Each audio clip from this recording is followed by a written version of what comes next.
Hi everybody.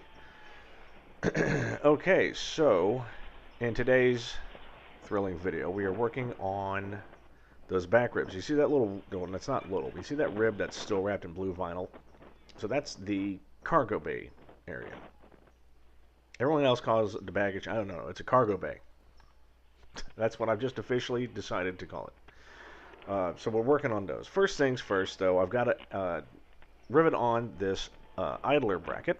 And so this is what attaches. So basically, you know, elevators, the push rod for elevators comes through that hole that's underneath that bracket. And so that needs to be riveted on to that bulkhead before we can continue.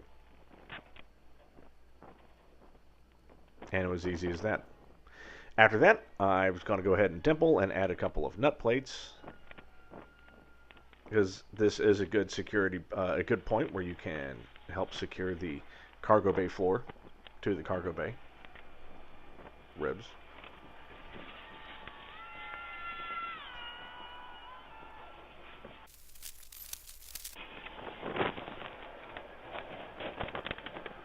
Okay, so the cargo bay ribs differ a little bit from the main seating area ribs. Obviously, they're much smaller, and like I'd said, this is a tapering section where the fuselage kind of tapers in to meet the tail cone. So what we're working on, and there you can see I've got all the ribs kind of laid out on the table there because we've jumped forward a big section, is what you'll do is you just don't lay all the ribs out on the skin and start revving them away. You actually wind up making like sub-assemblies, right? So we're actually going to make, oh, I'd say 1/3 of each side of the ribs right here in the work desk, and then transplant them. So the main outside rib, so the very first page of the very first chapter of this chapter is what we did was we riveted on some doublers to some small ribs. So, and there's a reason for that. So those small ribs are right where the step comes out, the courtesy step to help people get up on the wing. And there's going to be two stiffeners that are attached to those. Now, I've already attached one of them, and it's a nice big powder-coated white doubler, heavy metal, that rivets on there. Now, I've already done those. I don't think you saw the video because I'm still getting used to this camera and all of its foibles. So I'm sorry about that.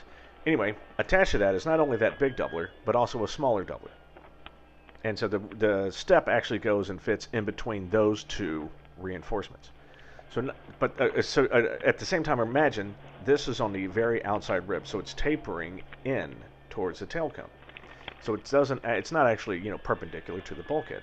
So what we do is we actually attach other ribs to both of those reinforcements on the inside and to the outside rib. And that rib will itself be perpendicular and actually go and attach to the back bulkhead, if any of that makes sense.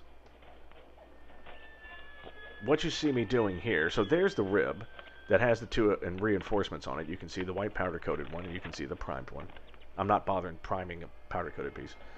And I'm putting up this vertical, so there's a vertical bar that I'm attaching there. That's just to hold on to the outside skin.